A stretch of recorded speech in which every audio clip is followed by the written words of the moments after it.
నమస్తే, welcome to reflection news. నేను శర్మ. ఈ వ్యక్తి తెలుసు కదా, అసదుద్దీన్ ఓవైసీ.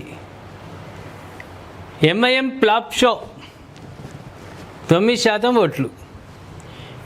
ఇక దేశమంతా మాదే ఉంటుంది ఎంఐఎం, ఇక ప్రభంజనం, మమ్మల్ని ఆపేటోడే లేడు అనుకుంటూ ఇష్టారీతిగా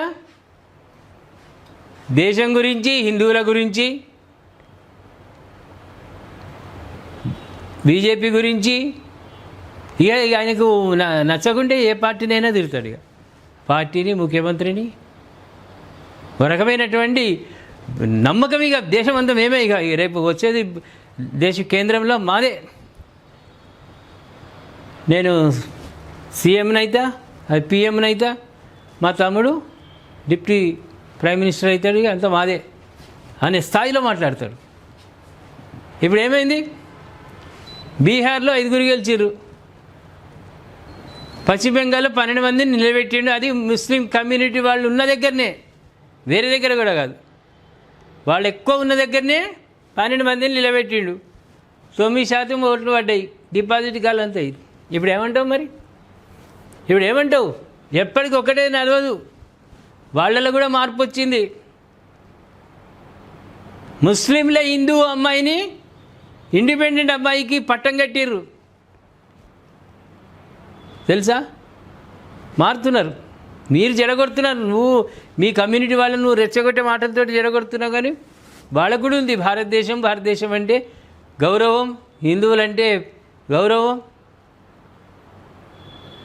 మన ప్రేయర్, జాతీయ గీతాలంటే గౌరవం ఇచ్చేటోళ్ళు ఉన్నారు. నువ్వు జడగొడుతున్నావు వాళ్ళని, నువ్వు జడగొట్టి ఆగం చేస్తున్నావు. ఇప్పుడు ఏమైంది? నీ మీద నమ్మకాన్ని కోల్పోతున్నారు. ప్రతిపక్షాల ముస్లిం ఓట్లను చీల్చి బీజేపీకి బీ టీమ్గా వ్యవహరిస్తుందనే ఆరోపణలు ఎదుర్కొంటున్న అసదుద్దీన్ ఓవైసీ నేతృత్వంలోని ఎంఐఎం పశ్చిమ బెంగాల్ ఎన్నికల్లో పోటీ చేసింది. మొత్తం 12 నియోజకవర్గాల్లో పోటీ చేసిన ఆ పార్టీ అన్ని చోట్ల డిపాజిట్లు కోల్పోయింది. గోవిందైంది నీ పని. ఒక్క స్థానం తప్ప మిగతా చోట్ల ఆ పార్టీ అభ్యర్థులకు పట్టుమని 10,000 ఓట్లు కూడా రాలేదు. తాము మమతా బెనర్జీ టీం అని, ఈ సీట్లు ఎంపిక ఉద్దేశపూర్వకమేనని అసదుద్దీన్ ఓవైసీ పోలింగుకు ముందు అన్నారు.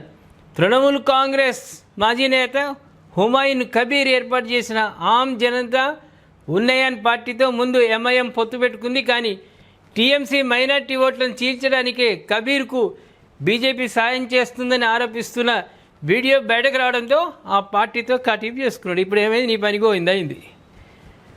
మాల్దా, ముర్షిదాబాద్, బీర్భూమ్, పశ్చిమ బర్ధమాన్, ఉత్తర 24 పరగణాలు, ఉత్తర దినాజ్పూర్ 7 జిల్లాలోని 12 నియోజకవర్గాల్లో మోధాబరి, సుజాపూర్, సుతి, రఘునాథ్గంజ్, కండి, నలాహతి, మురారై, అసన్సోల్ నార్త్, హబ్రా, బరాసత్, బసీర్హట్ సౌత్, కరీంది గిల్ తన అభ్యర్థులను పోటీకి దింపింది.